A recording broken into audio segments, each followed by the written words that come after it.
Hi friends, கடல் மீனவன் மீனை கிட்ட நெருக்கி கொண்டு வந்தாச்சுங்க. அதுக்கப்புறம் அந்த மடியை நாங்கள் கடலுக்கு உள்ளே கஷ்டப்பட்டு உள்நீச்சல் ஓடி ஓடி அந்த மடியை விரிச்சுக்கிருக்கோமுங்க.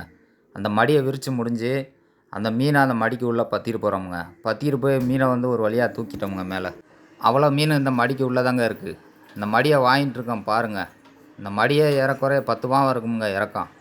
அழியை வாங்குறதுக்கு எங்களுக்கு அரை மணி நேரம் ஆயிரும். பாருங்கள் எவ்வளோ கஷ்டப்பட்டு வாங்குறாங்கன்ட்டு. மடி வாங்க வாங்க வந்துக்கிட்டே இருக்குமுங்க. சரியான லென்த்துங்க மடி, பெரிய மடிங்க. அந்த மடிக்கு உள்ளே தாங்க அவ்வளோ மீன் இருக்குது. இப்போ பாருங்கள், அதான் தெரியுது பாருங்கள், மடிக்கு உள்ளே அவ்வளோ மீன் தாங்க. ஒரு வழியாக மீனை கிட்ட நெருக்கியாச்சுங்க.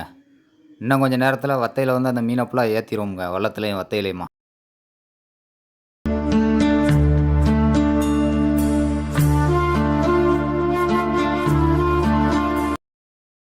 கரெக்டாக அந்த தூர் மடி பக்கம் ஒரு சைடாக ஒதுக்கி கொண்டு போகணுமுங்க.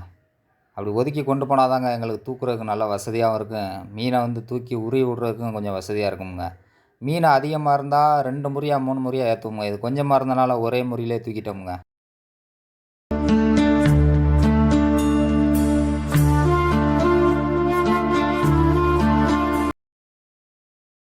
மீனை ஒரு வழியாக தூக்கியாச்சு. கடல் மீனவன் சேனலை சப்ஸ்கிரைப் பண்ணுங்கள். அடுத்த வீடியோவில் சந்திப்போம். நன்றி.